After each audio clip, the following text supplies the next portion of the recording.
For more on his campaign, I'm happy to welcome Jason Kenney to the program now from Edmonton. Mr. Kenney, thanks for taking the time to meet with us today.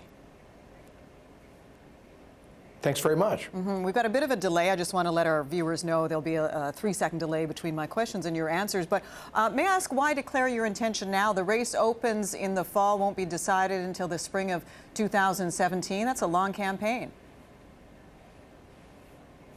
It certainly is, but it's a very ambitious project to try to, first of all, win the leadership of the Progressive Conservative Party, to get a mandate to pursue unity amongst free enterprise Albertans, then negotiate that agreement with the official opposition, Wildrose Party, hold a referendum, set up the new party, a second leadership. A lot of work needs to be done, so I wanted to hit the ground running to start generating support for this idea of a broad, diverse, but also principled free enterprise coalition that can get Alberta back on the right track. Our economy, we're in recession in this province, worst unemployment in 2 decades, worst job losses in 4 decades, taxes and regulations snuffing out business and really destroying what we used to call the Alberta advantage. We want to bring that back, and I want to play a role in contributing to that. Former leader Jim Prentice and Wildrose leader Daniel Smith were not successful at uniting the right. In fact, it kind of imploded the right. What makes you think you can do it now?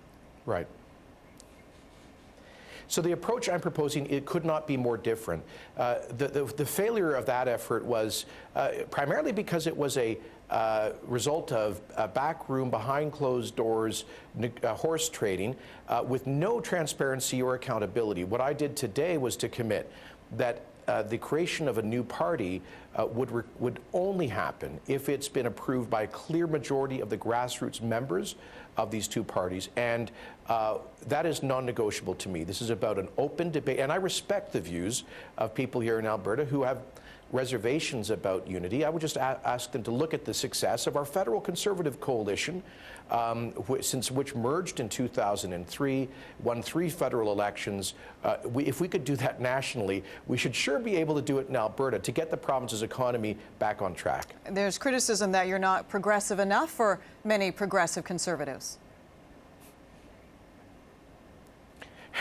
Well, listen, first of all, we created the Conservative Party of Canada out of the old PC Party and the Canadian Alliance. We've all worked together. I'm not into these narrow ideological labels. I'm an unhyphenated Conservative, and I really believe we should focus on what unites us, not what divides us. We should be tolerant of differences of opinion on some issues. Most importantly, we should be focused on the future, especially of our economy, not fighting old fights, not focused on the past. We should take a tolerant approach in a diverse coalition, not these kind of shrinking political parties that keep fighting each other and allowing the NDP to really massively damage Alberta's economy. Okay, well, let's talk about the economy, because you say I was reading, you said the NDP government systematically is destroying Alberta by piling on taxes, chasing out investment. But, you know, a lot of this is a result of low oil prices. What would you do differently? You either have to cut services or raise taxes in this environment. What would you do if you were in charge? Well, first of all, oil prices have come down, but they are not at really low by historic standards. Ralph Klein, our premier in the late 90s, balanced the budget when oil was at $10 and $15 a barrel. It's now bumping around $50 a barrel, 5 times higher. So the real problem but it's is a different spending. scenario, Alberta Mr. Kenney. It's a different global scenario when it comes to oil. There's a glut of oil right now flooding the market. This is true, although there has been some recent optimism about a long-term increase in prices that will help the Canadian and Alberta economies. But on the spending side, spending increases in Alberta have outstripped inflation, population growth, and economic growth. We have the highest per capita spending by far in Canada. If the Alberta government were only to spend at the same per capita level as the British Columbia Liberal government, we'd be spending $6 billion less. And BC has first-class social and public services. So I think we can restore a sense of fiscal discipline to Alberta, and we've demonstrated the ability to do that in the past. We can do it again in the future. Recently you were in Cochrane and you were giving a speech and you said in some ways the NDP was elected by accident. What did you mean by that? Were they not elected by the will of the people at the time?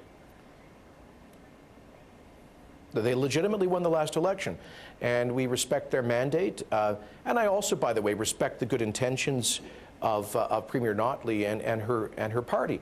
But the truth is that most Albertans indicated in public opinion polls at the time of the last election that they thought they were getting a PC minority government. A lot of people cast a completely understandable protest vote against because they thought the Progressive Conservative government had made a lot of very serious mistakes.